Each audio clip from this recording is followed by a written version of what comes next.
మాస్టరును మానవమాతృనిగా కాక వేరే విధంగా చూడగలమా అనే సందేహం నాకుండేది.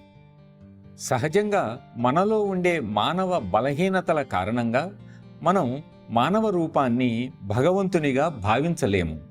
అలాగే ఈయనను మానవునిగా భావిస్తే ఈయన మనకేం సహాయం చేస్తాడు అని సందేహిస్తాం.